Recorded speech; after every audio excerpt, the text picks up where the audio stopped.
was hot and spicy.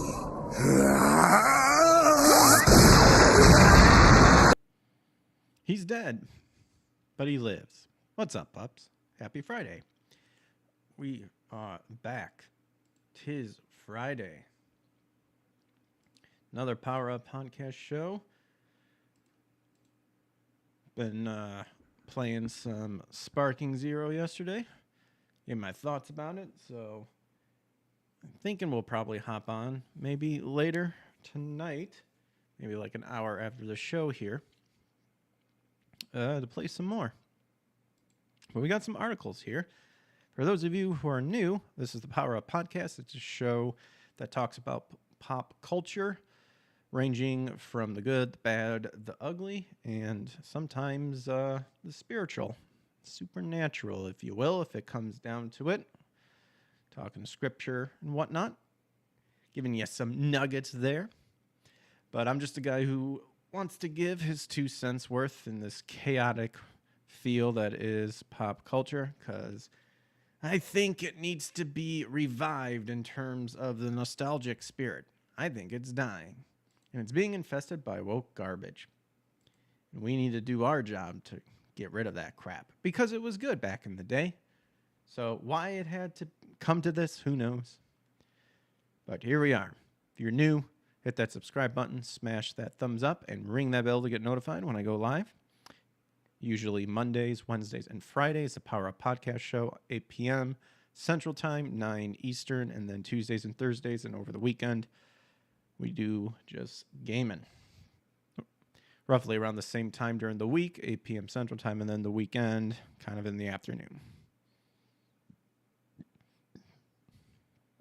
But we've got some articles pulled up here. Once again, a weirdo over at Kotaku freaking out. Just getting owned. So we'll look into that. And then new Tomb Raider announcement. More remasters. 4, 5, and 6. We'll read about that. And then we've got some other news involving like the new Dragon Ball Sparking Zero game. And some Sweet Baby Inc., garbage, whatever they're doing. Let's hop into it. Wabam. So this one comes from Bound in the Comics, and I felt inclined to share it, because once again, my people are being replaced. Gingers, that is, apparently being race swapped, and can only guess what race that they swapped Barbara Gordon into. Just take a wild guess. Fun fact, you can find memes about this. It's one race, one particular race that always seems to become the new version, if you will. And it's always us gingers getting replaced. Very rude, very discriminatory. Of course, gingers being the most oppressed people on the planet. We got to put a stop to this. Apparently, in DC's Absolute Batman, it introduces a race-swapped version of future Batgirl Barbara Gordon. Now, look at that beautiful picture right there. Look at that ginger. Oh, right there, for example. In the latest case of redhead race swapping, RIP, DC Absolute Batman #1 has revealed that the Absolute Universe incarnation of original Batgirl Barbara Gordon has a much darker complexion than her original Earth Zero counterpart. The first official entry in the publisher's new universe, the Scott Snyder penned and Nick Dracota, Frank Martin, and Clayton Cowles illustrated Absolute Batman #1, presents readers with their first look at the setting's familiar, yet far more desolate take on DC's catalog of costume heroes and villains, as brought into existence courtesy of Darkseid's manipulation. Given its focus on the Caped Crusader, it should come as no surprise that these introductions begin with the residents of Gotham, such as Waylon Jones, who in this universe has not yet mutated into Killer Croc and instead attempts to make a living as a slightly shady but good-natured entrepreneur. Oh, there he is, right there.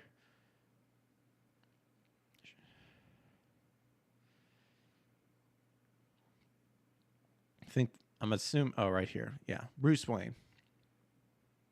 Here you go. We got Alfred Pennyworth, who's still serving as a special military operative rather than Wayne's butler. Rather than Wayne's butler. There you go. There's Batman. Still gets owned. And, of course, Bruce Wayne himself, who, rather than having access to a vast fortune with which to fund his mission, instead builds all of his own tools with whatever he has at hand, and is also built like an absolute brick shithouse. Okay. However, outside of Bruce's physique, Gotham's most notable residents share a stark physical resemblance to their namesake. That is, except for the aforementioned girl who would be Batman. Or Batgirl, excuse me. I mean, hell, they'll probably go down that road. Batman is a, trans woman or whatever.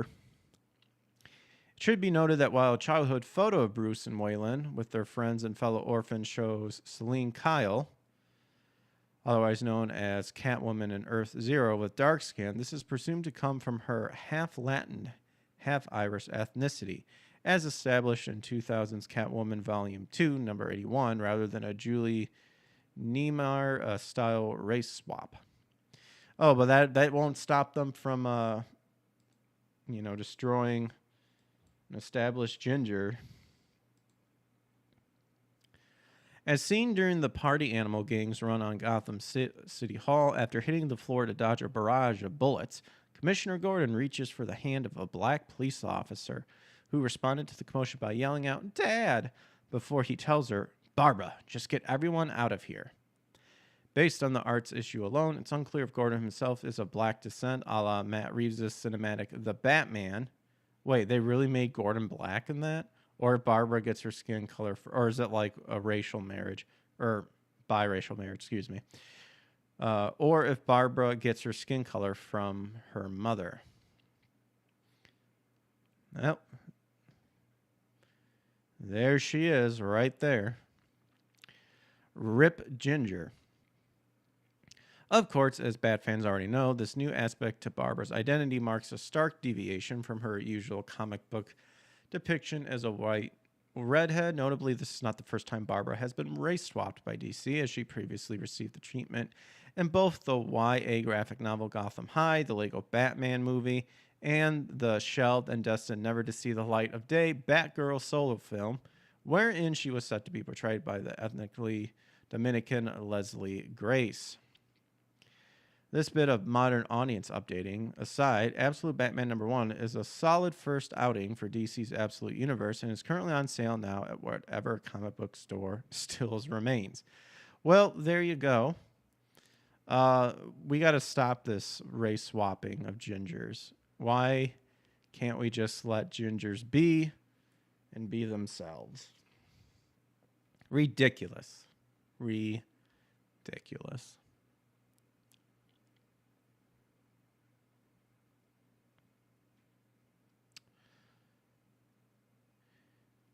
Speaking of DEI garbage, we've got some Sweet Baby Inc. info coming from Tech for Gamers News.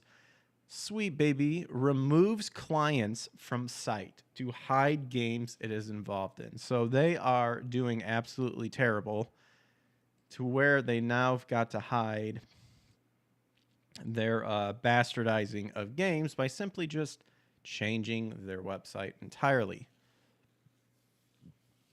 So Sweet Baby Inc. has become one of the most talked about topics in the gaming industry, but for all the wrong reasons. The consultation company, known for forcing inclusivity in games, has now removed clients from its site to hide the games it's involved in. And you may ask yourself why it matters. Well, it matters because the company has faced severe backlash for pushing a narrative and making high-budget games fail badly. Many big games like Xbox Game Studios, PlayStation, Ubisoft, Remedy, and more are involved in it. And as of today, Sweet Baby Inc. reworked its site, leading to a very notable change. The company has removed the tab where you can see the list of its collaborators it has worked on or worked with in the past to hide the games they've worked on. So we also know that, like, even the term DEI is being changed to now like bridge and other stuff. So they're trying to, because it's been pointed out that you see Sweet Baby Inc., you see DEI, it's going to be garbage. Or there's going to be some sort of bullshit change that's going to take place.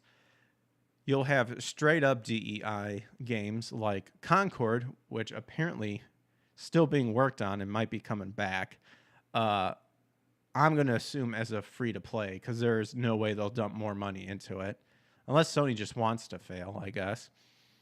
Or Dustborn. So you got examples like that. But then you'll also get examples that we've seen in a lot of games up until now. The recent one that I can point out to is Silent Hill 2, which is already funny because you can go on X now and just see people talking about mods that fix the fatness of the ladies and give Maria her OG clothing. So I even made a comment saying, the official release dates for these remake games are now whenever mods drop to fix whatever problems are in the remake. That's when the official release date comes into play. So going back to Sweet Baby Inc., the company has removed the tab where you could see the list of its collaborators, and it's hiding the games they've worked on. Previously, the site showed in detail the companies it has worked with. It included a list of their logos and the details about the projects.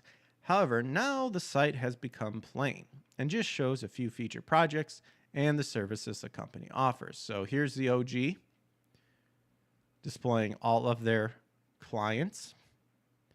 One of the biggest things was that Square Enix, which used to be right in between here, got removed. Now the entire list is gone.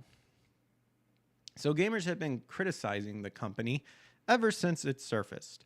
It has been involved in some of the most notable projects in the last few years, include God of War Ragnarok, which was DEI'd, Suicide Squad, which has failed miserably, Forspoken, which also failed miserably, Concord, again, died, but apparently is trying to be resurrected again with updates still happening on the Steam side of things. So who knows if that's happening on the console. So the latter one faced grave circumstances for this, as they all failed miserably. Yep. Unfortunately, studios partnering with Sweet Baby doesn't seem to be ending anytime soon, as even Ubisoft is consulting them for the upcoming Assassin's Creed Shadows. Oh, but there's still stuff happening with Assassin's Creed. Oh, that's still working. But the company, we were reworking its site to unlink itself from the projects it worked on, indicates that people don't want forced inclusivity in the games. This was also apparent from a recent poll where 95% of players voted against this trend. Now, they're going to say that that poll was biased, of course, but that's actually what people want. They don't want this shit. Forced inclusivity. The key word being forced. Because in the past, there was already inclusivity incorporated behind the scenes. It was there. It's just that, again, when the gaming industry and developing industry are made up of mostly white males, that's just how it is. However, anybody can join, and if your work is good, your merit is strong, and you care about gamings, then you should be hired. But these people, when they say diversity and inclusivity and stuff like that, they're saying that they should be hired based on their race, sex, gender, and XYZ, which is inherently racist, which makes absolutely no sense. But their argument to that is, well, it has to be done because we need to branch out more in terms of equality in the gaming industry.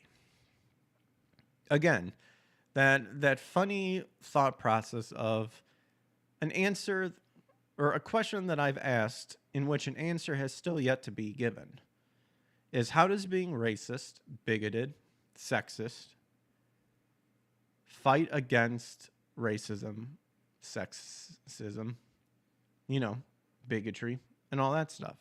They can't answer it because it would reveal that these people are the real racists, are the real bigots. And of course, they don't want to take any responsibility. They shouldn't be held accountable for their actions. Just the mere fact of them acting out XYZ is good enough to showcase that, regardless of how it came about and stuff, they were doing the noble thing. They were doing the right thing, so that, their consequences should be forgivable, Ridiculous. So this came, again, from Tech for Gamers. And then, where is it? Yeah, here's the poll they took. Over 95% of players don't consider inclusivity important in gaming, which is true. They should have added forced inclusivity here. But even then, this shouldn't even be a question to ask, because it should just happen organically and naturally. Again, these people are terrified because they think that this cannot happen organically and naturally. It has to be forced into reality, They're the ones that have made it to where not agreeing with them means you see them less as human beings. But that's all just projection from them. Oh, there's the poll right there. Apparently at NeoGAF. Stud and Craig also did a similar poll. Ouch. Done right there. And we've seen polls like that all the time. Oh, yeah, and we even read the one where it said a Sweet Baby Inc. employee even admitted that the company's goal is to burn the industry to the ground, indicating a massive threat to the gaming industry. Nonetheless, this trend needs to stop. Otherwise, we will see a lot more big-budget games fail poorly. And at this point, they need to fail then. That's why we shouldn't be weeping for the people who lose their jobs over at Ubisoft.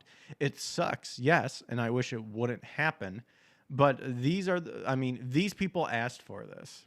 They brought this on themselves, and then they demand that we should have sympathy of people losing their jobs or people being, quote, harassed and stuff like that.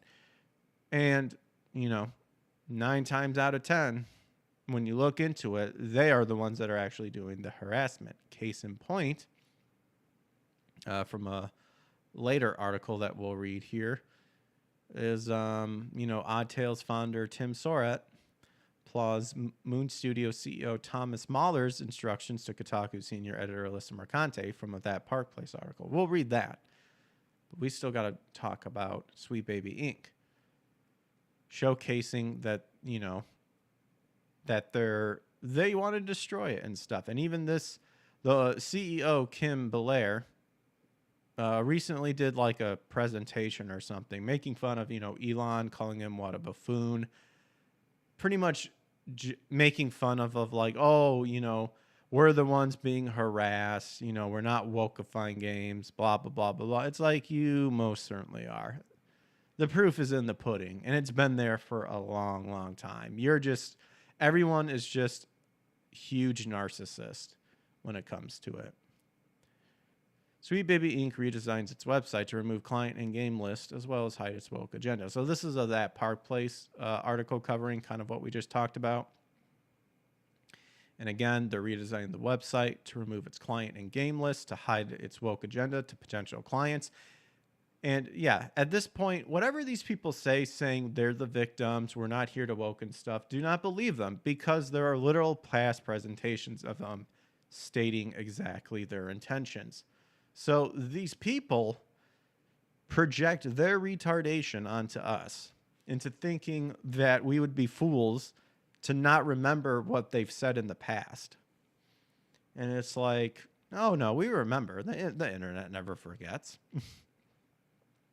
The website previously made it abundantly clear the company was attempting to inject woke ideology in the video games with an About Us section that declared, "Our mission is to tell better, more empathetic stories while diversifying and enriching the video game industry. We aim to make games more engaging, more fun, more meaningful, and more inclusive for anyone." So that's right here. That's their About Me section. Notice how they're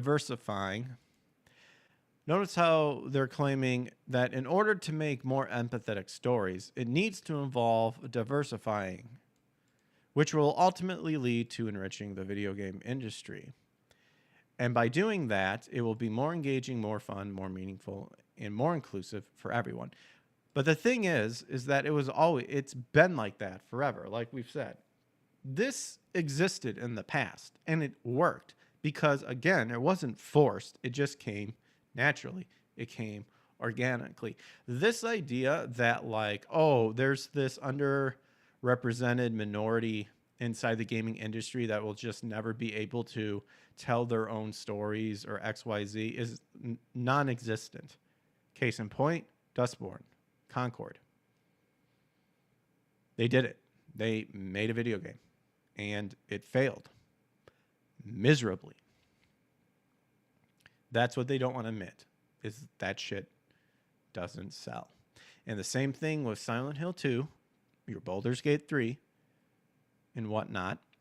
They'll point to that. They'll use that as a red herring, saying, oh, no, that has so much woke stuff into it, and that did really well. It's like, no. See, the thing is that you could take that out of the game, and it would still be successful. If not, it would be even better. Baldur's Gate, for example, you're pointing to wokeness. You're trying to convince me that the debauchery in Baldur's Gate 3 is what made the game awesome. Like, that's not DEI. I mean, I guess you could say it's DDI because these people are, a bunch of weirdos. So to them, debauchery is equality and, XYZ. The thing is that Baldur's Gate, like 1 and 2, for example, didn't have that stuff in the past. If anything, it wasn't like actually animated. Might have been in the text and stuff like that, but you still had a really solid story, really fun gameplay. You could have not had that. Talking about Baldur's Gate 3, the bear fucking scene, XYZ, all the gayness and transgenderism and stuff like that in the game, still would have been really good. That's why that's why games where it's create your own character and stuff, that's where they're pointing to say DEI works and it's successful, when literally the game that's just what that type of game is. It can allow all of that different stuff.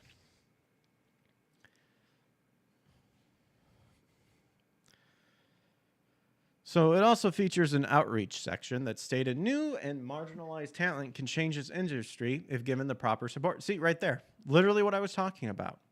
This is non-existent. We want to provide this through our outreach program. This fear is self-inflicted.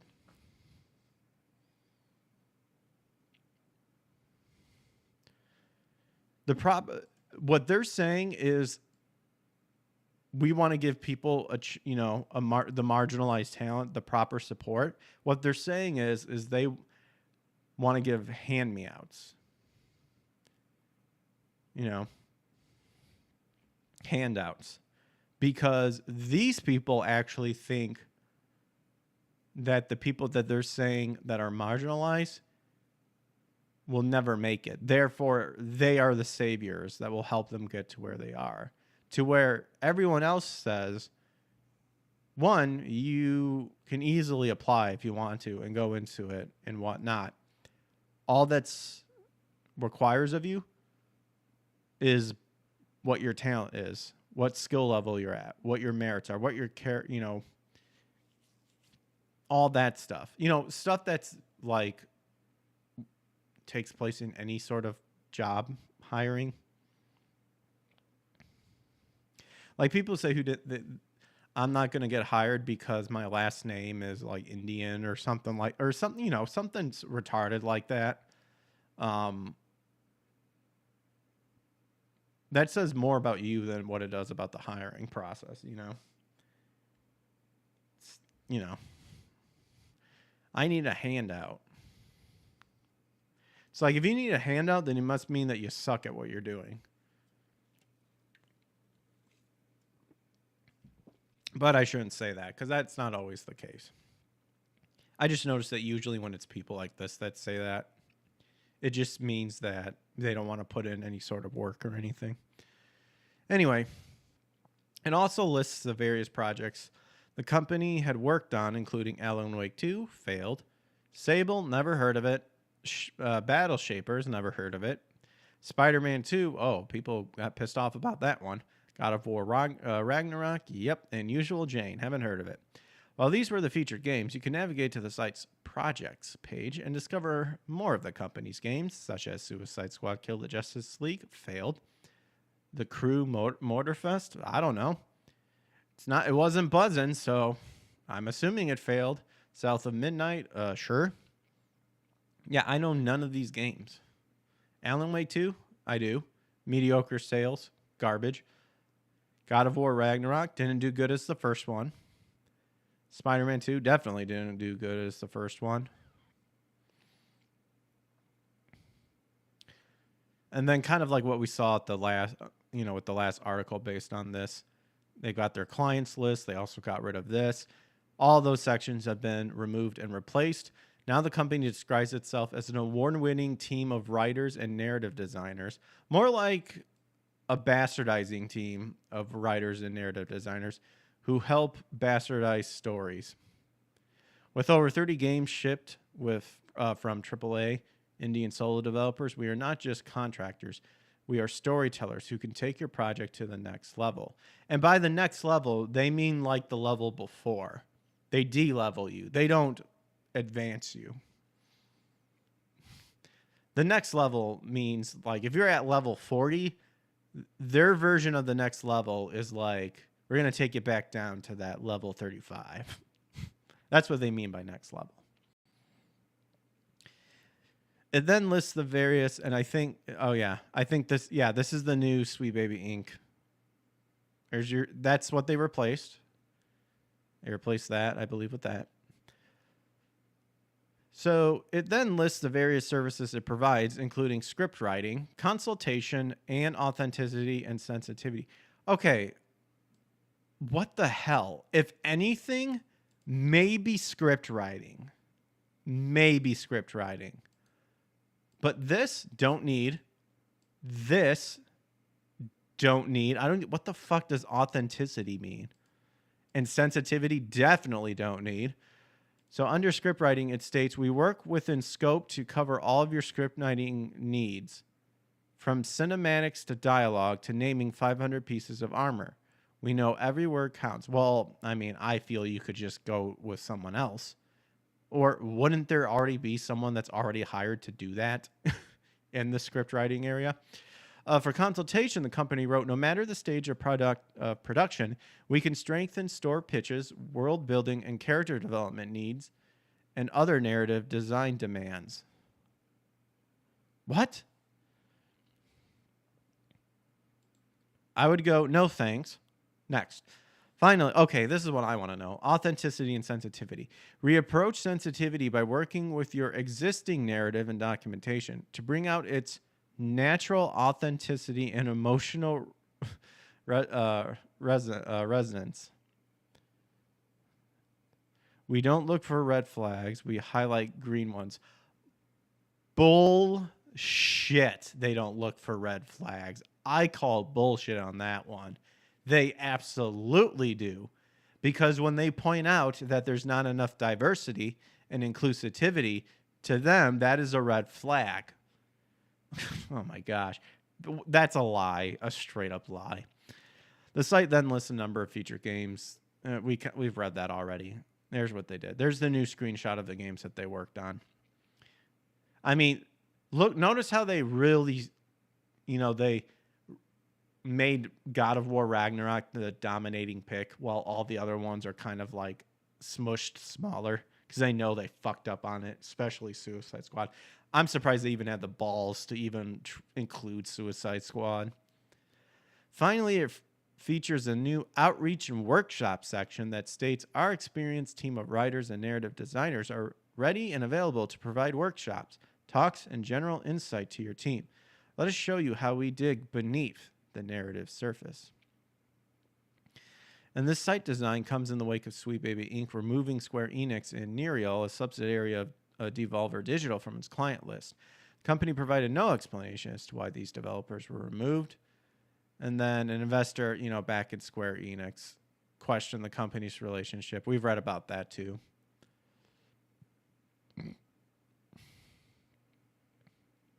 The redesign also comes in the wake, this gay boy Cameron Wild's presentation at the game developer being highlighted by YouTuber Kirsch. This guy. So we've read about his stuff too. And then what do you make of Sweet Baby Inc. redesigning their website, removing the client list, taking out games they've worked on, and attempting to hide its woke agenda? In order to answer this question that Park Place is asking, it's what all the companies are doing right now because they know they're in hot water. They know Sweet Baby Inc., DEI are death sentences to them because a lot of people have exposed it for what it is. So now they're trying to change the terminology. Again, this is what these people with this ideology do. They rewrite the definition and change the names and rewrite history to once again showcase that they're the good guys and whatnot, and that they're not associated to like this sort of stuff. But you look at the origin, you look at the roots, they are the ones that caused it.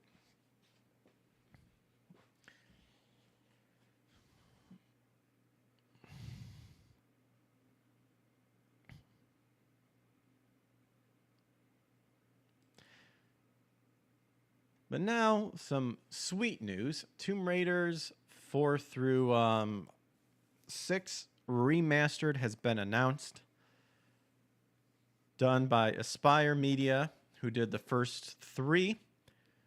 Now are doing a new remastered collection of the classic Tomb Raiders for modern platforms. So again, it is in development for Windows PC, Steam, GOG, the Epic Game Store, your Xbox One, Xbox Series XS, Switch, PS4, and PS5 with a release set date for February 14th, 2025. And then here's the rundown of the new collection.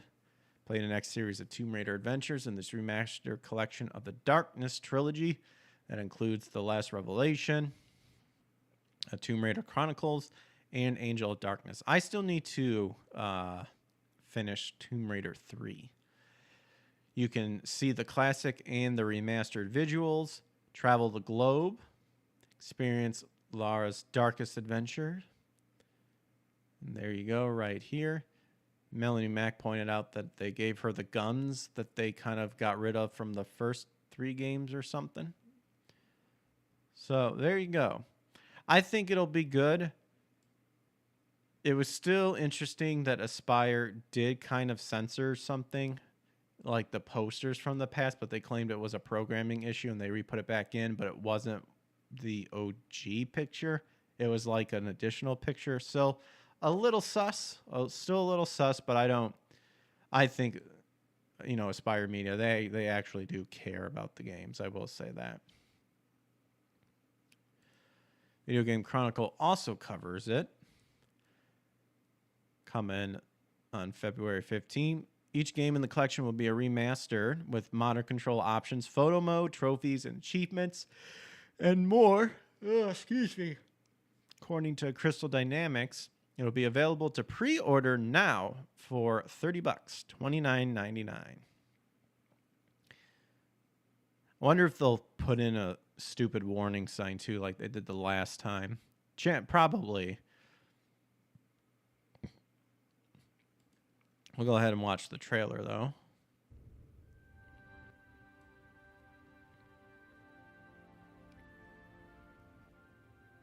Looking sharp.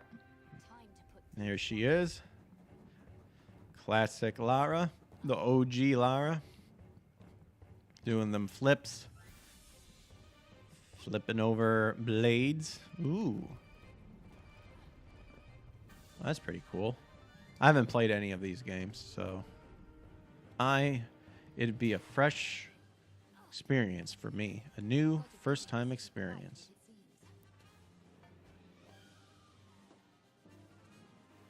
He's playing a harp.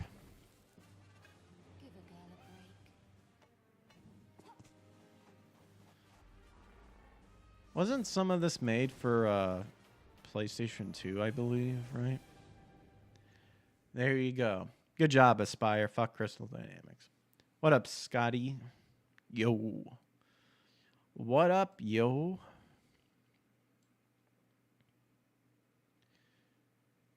Plan on getting the collection sometime in December or something. The first remastered trilogy. Yeah, I got it. I mean, I got it on Steam. I should have gotten it on... I think I could still get a physical copy if I wanted to. Hopping back over to Tech 4. Tech for Gamers. It's weird. That like throws me off because they're like tabs like cover their logo. Physical copy is desirable. Yes. But check this out.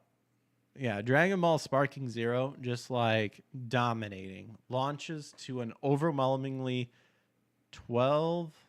2K players on Steam. That is 122,000 players on Steam. I said it really poorly. Most played Dragon Ball game of all time. So the last Dragon Ball Budokai 3 was released back in 2004. Dude, props to this guy for highlighting Budokai 3. Because Budokai 3 is amazing and one of the best Dragon Ball Z games, in my opinion, ever. However, a little Sparking Zero is more towards the Tenkaichi series. So the last Dragon Ball Budokai 3 was released back in 2004. And since then, fans have been waiting for a new title in the franchise. Well, Budokai Tenkaichi is what people wanted, or the people that asked for Sparking Zero, not the Budokai people. Actually, on GOG, it is on sale for a cheap $20 Canadian. There you go. Yeah, I need to start doing GOG more. I have some GOG stuff. I need to see if it's easy to like mod and stuff, because I know you can mod Steam. While the review scores of this franchise aren't that good, it has a massive following. What? Don't you be insulting the Budokai series. You wouldn't even have Sparking Zero if it wasn't for Budokai. Ever since Dragon Ball Sparking Zero was announced, the hype and anticipation has been crazy, and in just early access, player count reached over 90K. However, the game fully launched to over 122,000 players on Steam, which is a great achievement. Why it matters. Sparking Zero lives up to the Budokai franchise and is the most played Dragon Ball game of all time with a positive rating of over 92. Okay.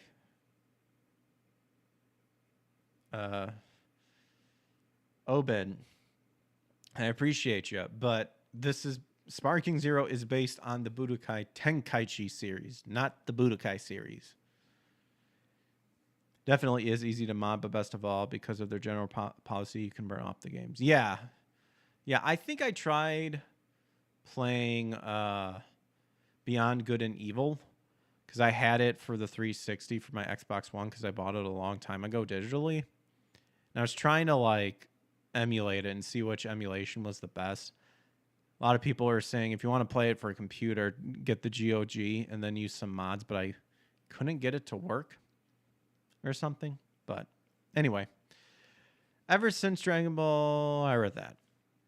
Yeah, 92% positive rating. Given the hype and anticipation of another title in the Budokai Tenkaichi series, such a player count was expected. 9 hours ago, the game reached an all-time peak. And at the time of this writing, there are only 49,976 players playing it. I'm probably one of those people. And it is also worth noting that the game has an overwhelmingly positive rating on Steam, so it seems like Sparking Zero has lived up to the fandom's expectation. Most of the reviews point out how great the gameplay is, which seems fair as it takes the gameplay of the Budokai series to the next. I don't know. I'm not trying to nitpick this guy, but it is the Budokai Tenkaichi series, not the Budokai series. As much as I would love it to be, it is not the Budokai series. The Budokai series is your straight up fighter game. Fighter Z is more Budokai. Sparking Zero is more Budokai Tenkaichi.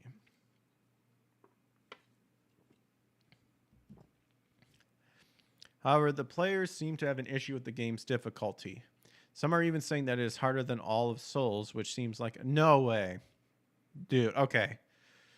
I'm going to sneeze. Ugh. Excuse me. Pardon me. If people are saying that it's hard as Souls, they haven't played the OG Budokai Tenkaichi series.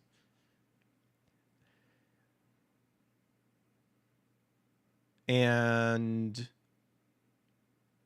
the biggest one being Ozaru Fujita. I beat that guy in like 3 turns. Like 3 attempts, I should say. I had more trouble with Vegeta than anything. So, yeah, people need to get good.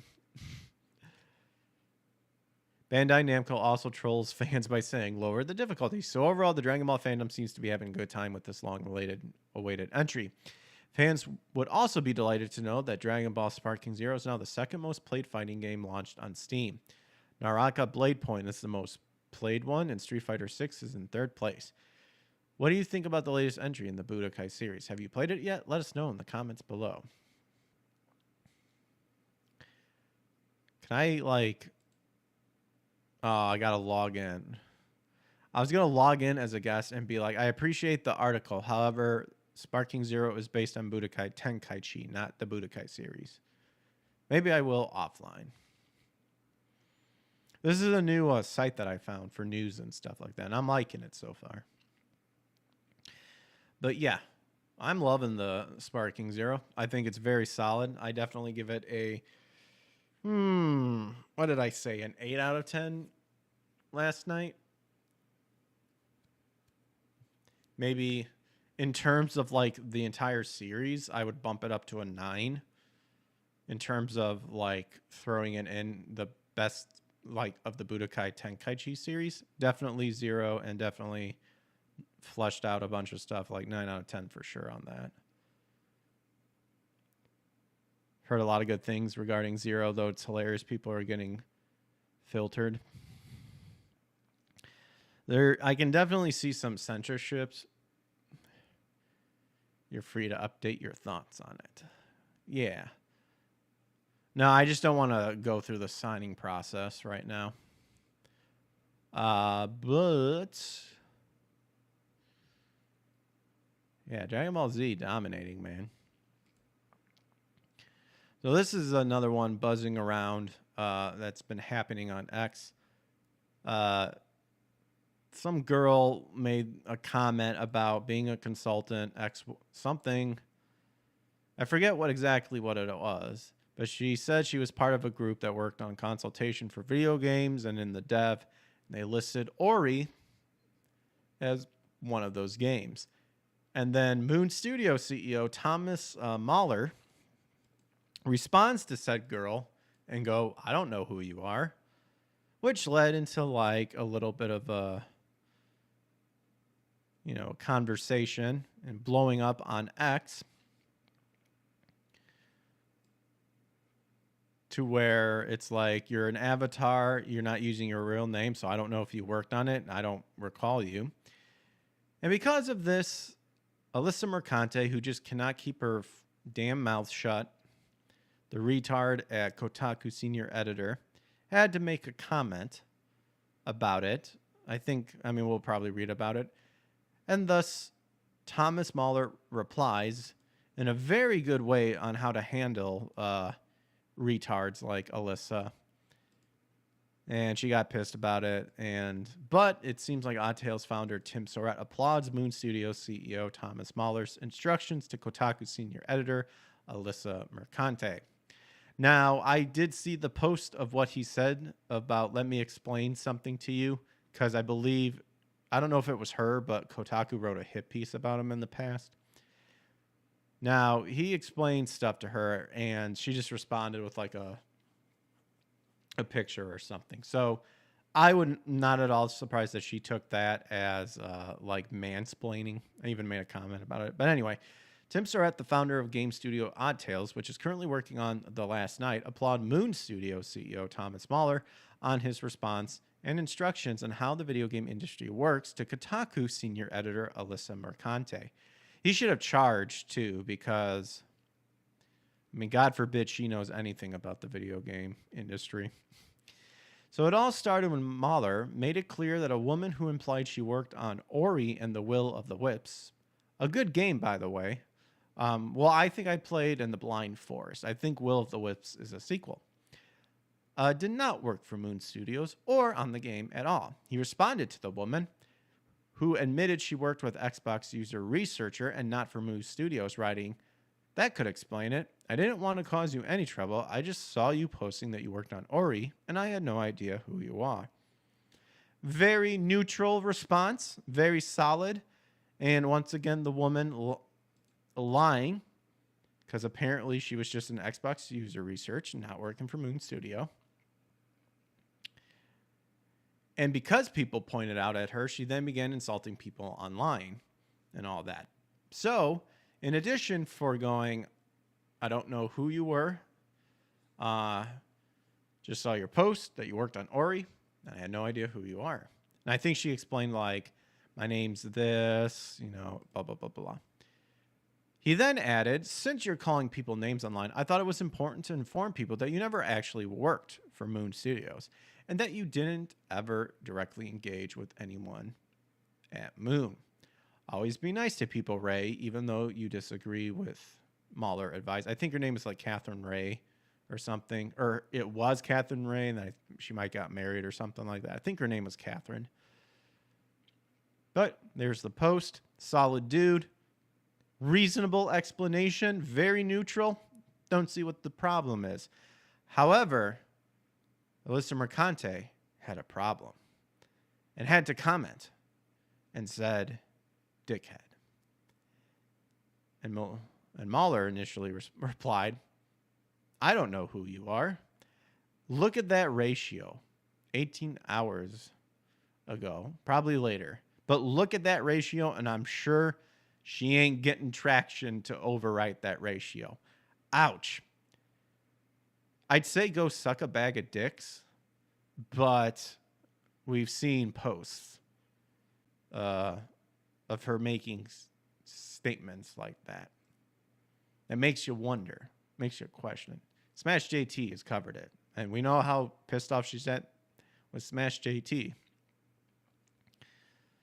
But Mercante then reminded him that she worked for Kotaku, who ran a hit piece, there it is, written by Ethan Gatch against Moon Studios and Mahler back in 2022. Notice again on how all of the stuff is like 2020 till now. Maybe you could take it all the way back to 2016, because that's when Trump became president, and then everyone went psycho. So she apparently says, well, maybe you forgot. To which she has a screenshot here that says, Mahler sometimes argued with the veterans that he brought in, and he changed his mind about the decision they made and would overrule them. Well, if he's the CEO, he has the power to do that. Mahler would also forget about agreements and then argue for the opposite to happen, and that impacted the work of multiple people, multiple developers said. Okay. Heading off for now. Take care, and I hope things are well on your end. Yeah, sure, no problem. I'm doing all right. Mahler then provided Mercante a masterclass on how video game development worked. He wrote, you're apparently a journalist from Kotaku. So I'm guessing you haven't worked in actual game development yet. Ouch. And yet amazing. Nice sting. Let me try to explain the thing you posted about, which I'm guessing was from that hit piece from few years back. Yes, I'm guilty of what's staged in that image, and that's okay because this is the normal creative process. Yeah, I don't really see what the problem with that is. Like, who cares? He's the CEO. He can do what he wants. And if he didn't run into actual legal issues, then he can do that. Anyway, we brought lots of veterans into Moon because generally great people want to get the opportunity to work on great projects. And that's our goal at Moon. We always set out to create the kind of games we love to play ourselves. That fills some hole in the market because for some reason, these holes haven't been filled yet. And so we're all incredibly passionate about what we do, he continued. He then elaborated, with great talent comes lots of enthusiasm and passion, which absolutely leads to arguments because ultimately everyone is working hard on getting their version into the game. But also everyone at Moon understands that we're working together as a team. So the point of these arguments is then trying to convince each other why this or that solution would be the best thing for the game we're making, and the best solution ought to win. I agree. Most of the time, the beauty behind these arguments is that everybody gets a chance to contribute, and more often than not, the actual solution will be one that ultimately everybody contributed to because we're dealing with very complex issues all the time, and complex problems often also needed complex solutions, and complex problems often need complex solutions. He explained, it is often a chaotic process, but it's controlled chaos. Yep. And that's kind of like a thing that a lot of people don't seem to understand. There is such a thing as controlled chaos. And yes, absolutely every now and then I have to put my foot down and set the direction because I'm the game director and ultimately it's my responsibility to ensure that everyone knows where things are heading and the decision gets made. Yes, exactly. Oh my gosh. He literally did his job. He continued, and yes, it has also happened that I agreed to a certain decision, play tested some more, and changed the direction after. Again, to me, this is a normal part of the process since things get clearer and clearer, the more stuff gets implemented, and the more we play and test. To me, all this is just how creative process works, he shared. It can be painful, but my job, like any good director, is to understand what's going on, make sure the right decision gets made, even if some work might get rendered useless in the process. See here, even Miyamoto is guilty of that. Yeah, and that's the thing too. That Miyamoto did the exact same thing. So these people getting butthurt over what he did is retarded. He then posited that this article was likely influenced by a number of disgruntled employees who were let go. A few years back, we hired some folks that really didn't fit our culture. So we had to part ways with them, and then this article happened. Yes, which means that was probably a good firing.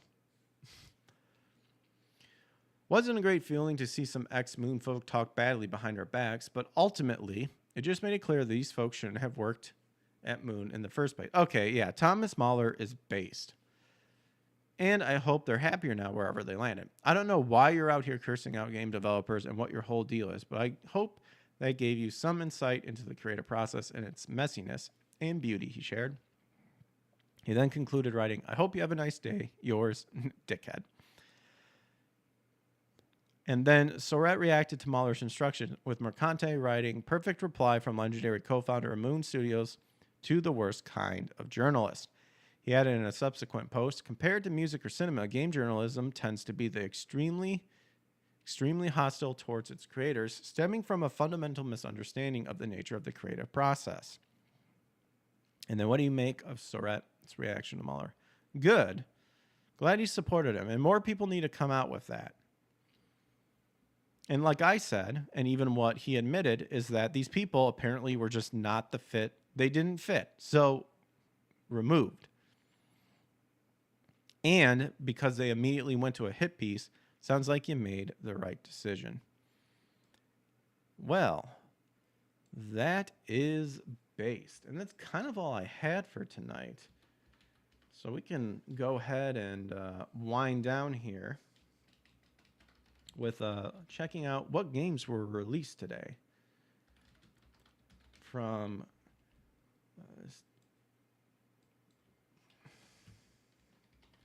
this game, or this day in gaming.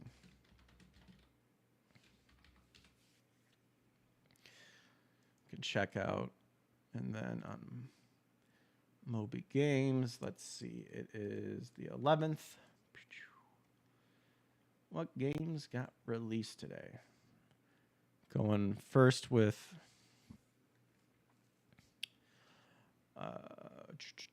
Game Facts, Mortal Kombat Trilogy, Jet Force Gemini, Paper Mario, and the Thousand Year Door. Solid game. Got your Shin Megami. You got your Dead Rising 2 off the records, but I don't know how popular that one game. Time and Eternity. Monster Hunter 4 Ultimate. Got your WWE 2K17. And nothing really there, but let's see what Moby Games has. Oh, dude, Indiana Jones' Greatest Adventures. Really good game. Super Nintendo. Very solid game. I'd recommend it. Alien Resurrection, apparently, for PlayStation. I don't know how good it is, but if you're an Alien guy, maybe.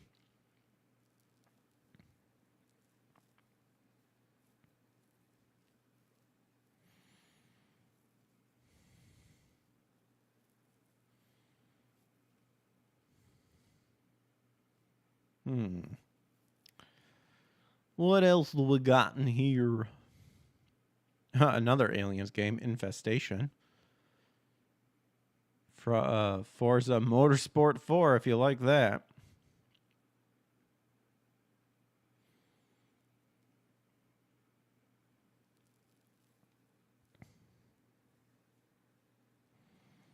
Yeah, Paper Mario and the Thousand Year Door. Super solid game. Oh, you got your Gears of War 4.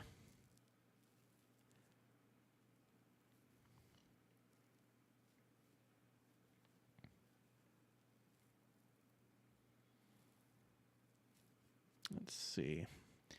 Getting into the 2020s here. So I notice that's usually when it starts slowly dying.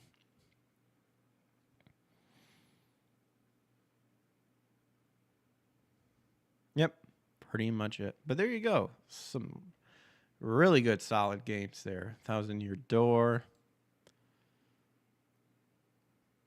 Jet Force Gemini. And then Indiana Jones. Really good. Well, that's all I have for Friday. I might hop on later here and do some more Dragon Ball Z Sparking Zero.